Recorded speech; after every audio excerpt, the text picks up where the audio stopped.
Welcome to today's edition of Tom's Barbers podcast. Thank you for tuning in. The reason we are doing these podcasts is to talk to local people who are doing amazing things local to Lincoln. And today is no different. Today we've got Stuart Grantham, who is our local Reform MP. He's just been locally elected. He's a former soldier. The whole purpose of this podcast is to celebrate people from Lincoln. He's an ex-army soldier. He's also HGV driver and newly elected politician. Today we're going to talk about some local issues to Hartsholme. Potholes will definitely be discussed. So let's go and have a chat with him.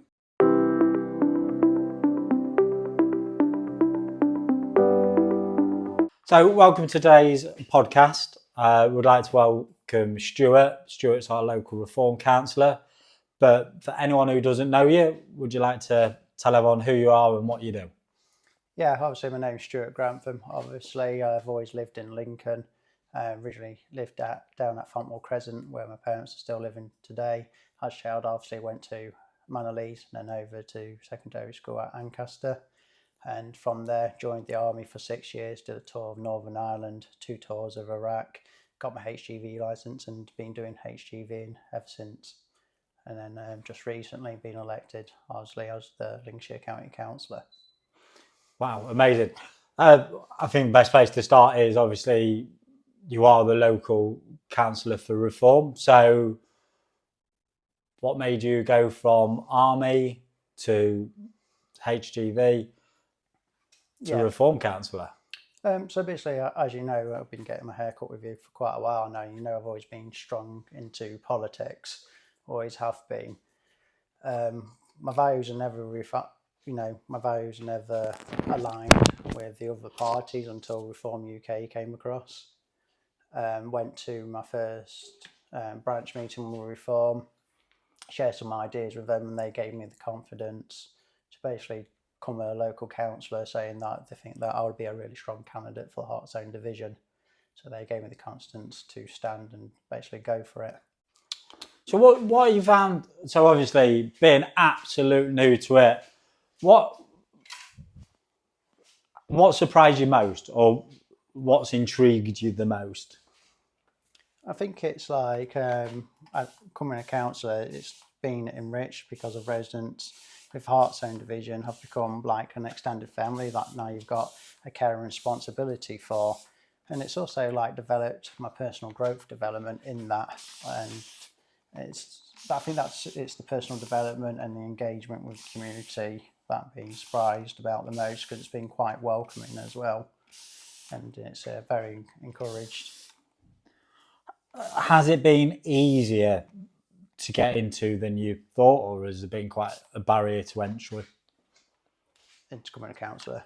Yeah. No, all it was is basically you paid £10 to go and get vetted.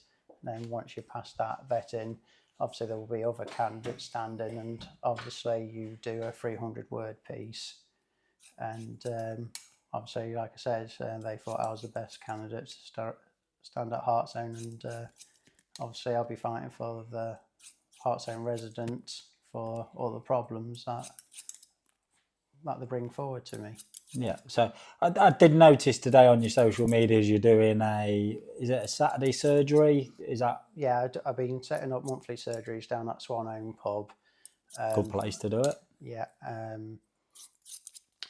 Obviously the first one's on Saturday the 4th of October, and it's so that people that are probably not keen on emailing or phoning in the office, they've got a chance to come and meet me down in person to a face-to-face. I also don't mind if they want me to come somewhere different, at their date and leisure, finding that we're both available for those dates. So by the sounds of things, you're quite available for local residents, which is nice to hear. Yes, definitely. So this might not go out in time for the 4th, but ultimately, is it something you're looking to do very regularly? Yeah.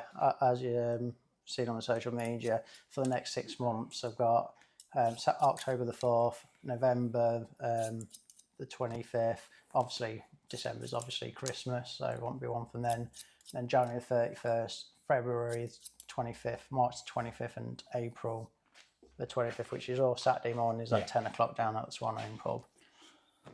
So at least there's regular things for local people to reach out for. So talking about local people, what do you see as local issues at the moment for residents of your constituency?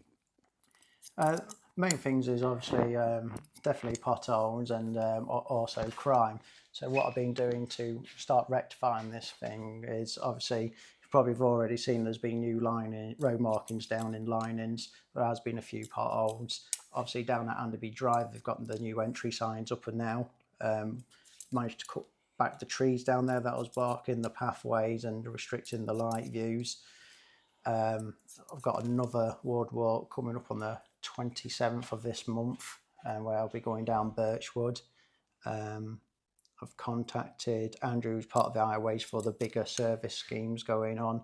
I would like to try and get obviously the slabs up and replaced with tarmacs, get that going again. Obviously Skellingthorpe Road on the path there, some of that needs a complete resurfacing because it's just chipped away, broken, chipped and loosed away, so getting that put into place and hopefully that'll be done soon. When it comes down to crime, I've already spoken to Lincolnshire Police Crime Commissioner and he's given me hotspots where crime is around my division that they're going to start tackling. Next Thursday I'm going out with Sarah, who's the Deputy Lincoln Police Crime Commissioner, from 8 till 9. Just going on further discussions about how we can tackle antisocial behaviour, drug taking and general crime in this area. Do we have much of a problem with crime or antisocial behaviour, or is it just like most areas will have a little bit amount of it? Has Hartsholme really got any issues? It has been rising for the last decade. So crime has been going up regarding antisocial behaviour and obviously drug usage around Hartsholme division. One of the other things that I have been setting up, and as you know they'll be coming here, is on the 5th of September be working with the local police for ward walks. So it gives a chance for the community to come and see myself with the police and discuss further issues about, like, for instance, be following Keep Hartsholme Safe on the Facebook group about speeding issues down Uffington Drive. Obviously there has been a bit of tipping going on around, I think, Kept Close. So I have been keeping an eye on social media. Obviously around Birchwood there's been a few kids throwing apples and at cars, stuff like that basically, that we need to start getting a grip on. Obviously, yes, the police are very under-resourced, there's no question about that, and there might be a potential of 200 further officers getting basically made redundant come September or October time, and hopefully that the government can intervene in that and secure those 200 officers because we desperately need them. Yeah, it doesn't seem a good thing where incidents are happening, reducing them police numbers. Yeah. So what I'm going to do is now I'm just going to dry your hair and then we'll move on to the next stage. Yeah, no issue. So sure, you've been saying obviously a lot of things you've done. You're trying to save the 200 jobs of the policemen. You're doing the walks, but I know we spoke previously, but you've talked about so far you've saved £15 million. How have you saved that money? And what's the plan? Are we going to reuse that money or? Yeah, so we saved £50 million. That's come through like administration costs and obviously renegotiation of contracts. Obviously, the executives will decide on how they get used. That I think some of it will definitely go back into highways, for further improvement. Obviously, it was one of our pledges to all of Lincolnshire to improve our roads, driving down debt as well. Because obviously we're over £469 million in debt, and obviously we're going to go a bit more than that because obviously there's big projects like the North Highcombe Relief Road, which has now been approved from our national government, and they're putting obviously a big bulk of the £110 million into that, and obviously we do need that North Highcombe Relief Road to try our best to constrain the any kind of congestions that are going on, and more of development on the economic side, and hopefully we'll get the infrastructure put into place with that. So one thing that I'd like to know, and I think a lot of people who watch this, because you mentioned central government, so can you like give an explanation to people who don't know, like how does it work? So we've got the government at the moment, Labour, Keir Starmer, and then obviously we've got yourself, local. Is there a simple way you could simplify it for most people so they understand like who's responsible for what? Yeah, so when it comes to the national government, obviously they're the top hierarchy of the pyramid, basically. They'll control all aspects of legislation, law that even at a local level we have to follow. So, I mean, one of those, for instance, is we've got responsibility as a county council to make sure all children are providing education, whether that's home education or in a state school. We're legally bound to do that. And obviously adult and child social care, obviously there's a legal bind towards us on that as well. When it comes to county council responsibilities, obviously there's a whole riff of it. It's adult child social care, your library hubs, culture, obviously your death and birth certificates. So, and there's a whole range of that. When it comes to your city council, obviously there's community centres that are responsible for antisocial behaviour, obviously is one of them, your waste obviously, and fly tipping. Yeah. So I do have a list of that I can put on my social media if people want to find out a bit more. So again, you do a great plethora of things, which obviously I don't think people appreciate what they're responsible for and what you're responsible for. I hope you don't mind, but I know it's probably a bit close to home. Obviously, when it comes to the education of children, obviously that's something that affects you. How big a role do you find yourself in that?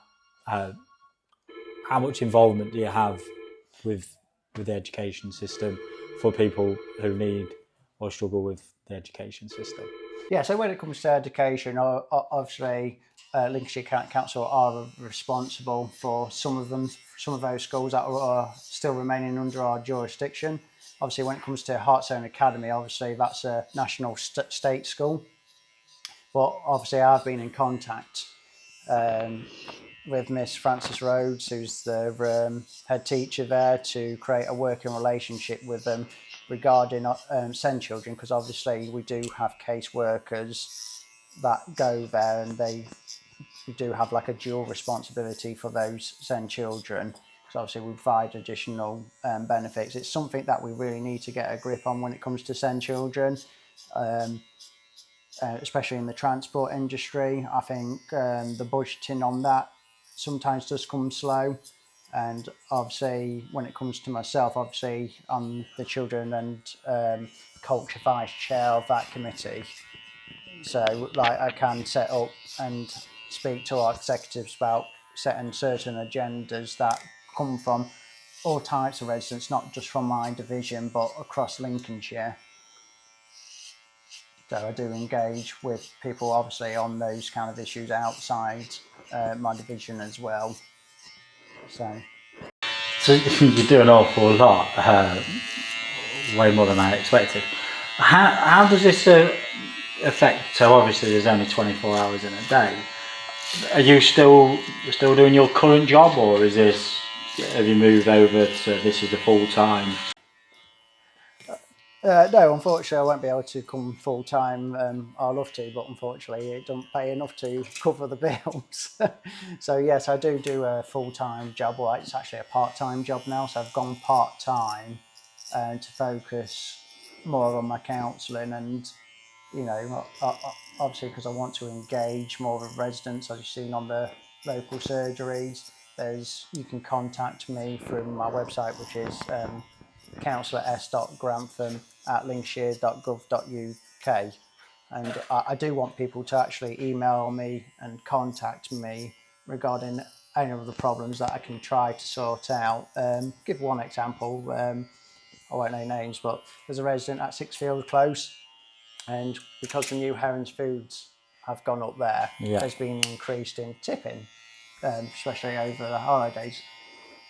Because there's a back alleyway from Sixfields that lead to Uffington.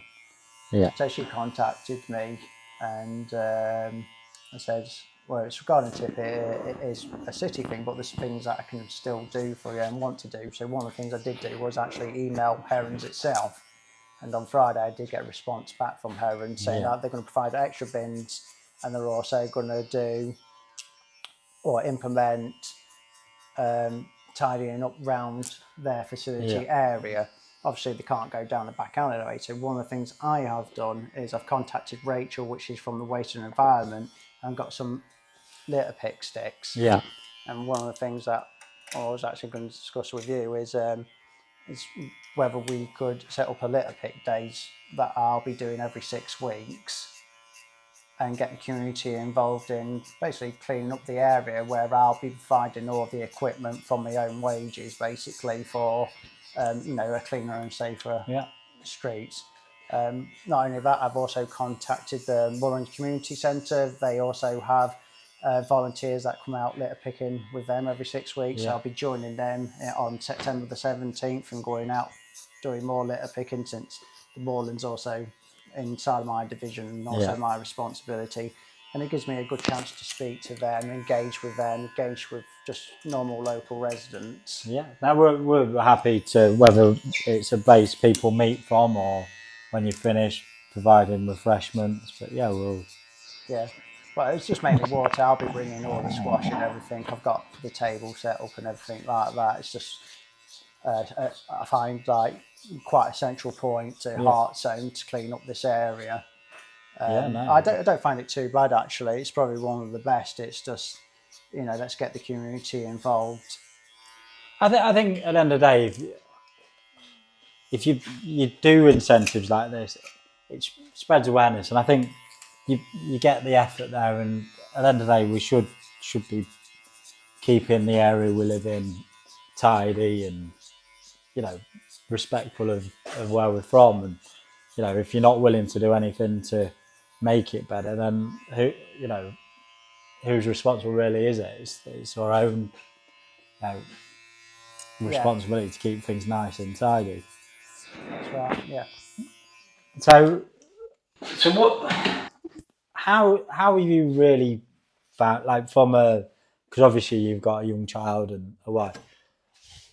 Have you found it more time consuming, more problematic than you thought, or is it just actually been an absolute pleasure to be doing what you're doing? You know what, it has been an absolute pleasure in what I'm doing. Yes, it's a bit more time consuming, but because I'm going down to a part-time job now, that's working out really well, and it'll get even better come September time when I officially go to my part-time hours. So that gives me more time to, do community events. I mean, one of the things I'm really working on right now, which I do need to engage in the Heartzone community, but I've got to get things put in place first, is I'm trying to set up our own community library, whether that's an extension to the Family Hub on Carrington Drive. So I've had just a quick discussion about setting one up, and I've been told they do have the revenue to do one. Obviously, we'll need to go into further discussion and see what that looks like, because then it'll be like a place of meeting. It'll be good for adult and child education. And obviously when it comes to workshops, for instance, especially during the holidays, and I think that might be hopefully a good thing. I've spoken to some residents already about it, and I think that's a fantastic idea if we can get it off the ground. So that's something I'm working on as well. I think something like that would be fantastic, but I think you could also take some inspirations from like libraries, and it was amazing. I didn't plan for this, but I was having a conversation with a customer yesterday. Yeah. And he would spend some time in Scandinavia, and he was talking about their libraries. Yeah. And in their libraries, it's not just about books. It has like everything. So, we're all pick and choose hobbies, and sometimes you keep them, sometimes you don't. But he was saying like they have things like guitars in there. They have, I know that's not, but I just think it's amazing where you can take inspiration from other countries, and libraries are a great place to start for meeting. But how good would it be where it's not only books, it's musical instruments, it's hobby stuff, like that's when the workshops come in place, because they could be surrounded by not just children but also adult hobbies as well. If we can get a function room alongside with that, obviously we can do if you want to do dancing events or karate, so it'll be a good place I think, if we can get one, because obviously yes, we do have a library down at Bootham and there's one in Birchwood, but when I look, is the one in Birchwood actually open? Because is it like a Tuesday and a Thursday? It's not open for arguably people who can work. That's one of the key things I've found. Yeah, so obviously Birchwood will be in Councillor Brenda's division.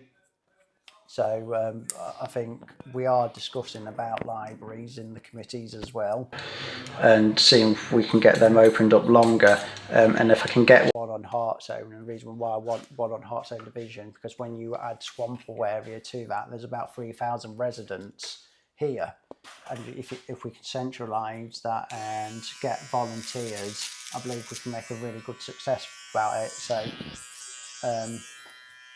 So when it comes to like libraries and stuff like that, because at the end of the day they are going to be black holes, they are going to be lost leaders.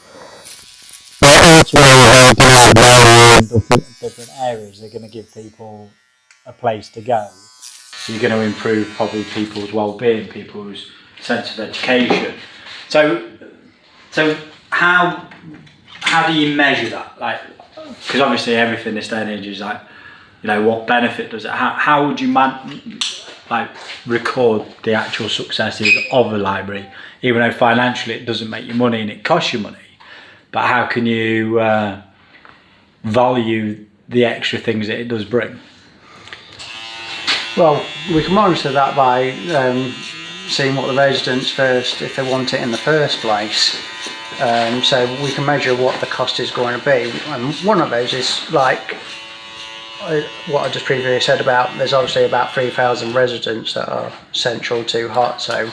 So it just depends how many people want to engage with that. And what we can start doing is we do a 30-day consultation period before we do any kind of planning that going ahead. We've got to see what going the money, which has been okay.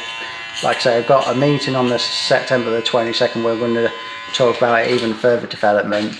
Then I'm hoping to get a meeting room with all of Hartzone residents, as well as feedback from the next 30 days to see how often we can use that, see if they think it's a good idea, or they bring their children to that. And if we get a very positive and overwhelming response to it, that will be worth the money, because the value that the community will get from that overwhelms any kind of loss of money. Brilliant. So obviously we're coming to an end, so there's just a couple of questions that I want to just finish off with. Who took inspiration from who? Are you Anne Middleton's inspiration, or is Anne Middleton your inspiration? Army background, politician? No, Anne Middleton's not my inspiration at all. My inspiration actually not come from any political figure as such. My inspirations actually come from friends and family, and obviously people with the community as well.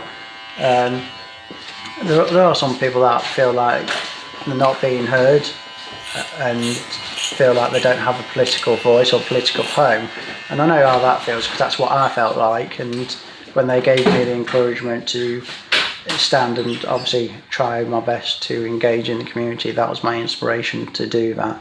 They gave me the confidence and the encouragement. It was nothing to do with any like political head figure at all. Didn't want to do it for those reasons. I wanted to do it to improve the people's lives of the community in Hartzone. So final question really, what's next for you? What's the foreseeable future look like?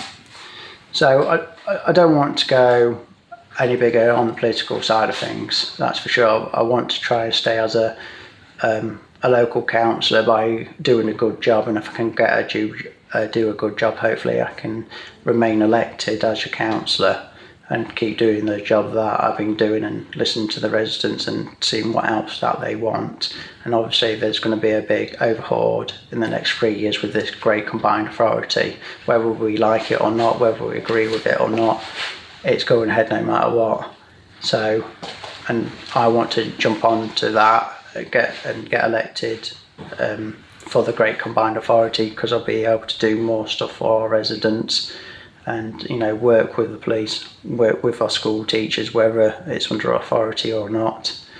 And it's just basically me working as hard as I can for our community, whether it's the residents or whether it's even small businesses, because we need small businesses at the end of the day. They're a great source of community events and charities. Obviously it's job creation that they provide, which brings local economic sustainability.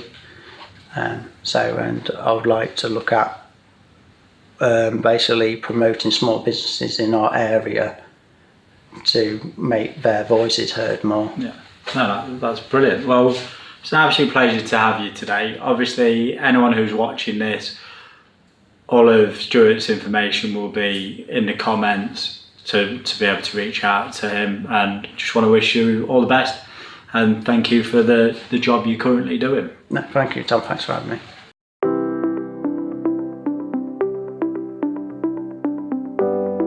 Well, fantastic conversation today with Stuart. It's amazing how much he does, how much responsibility he has. Obviously, he's got some great initiatives coming up, like the library potentially, the litter picking. But yeah, it was great to talk to him today. And like I said, thanked him in the video for everything he's doing. Obviously, all his details are below if you want to reach out to him. As you can see, he's quite approachable. Thank you, Stuart, for being in the podcast. Look forward to seeing you in the next one.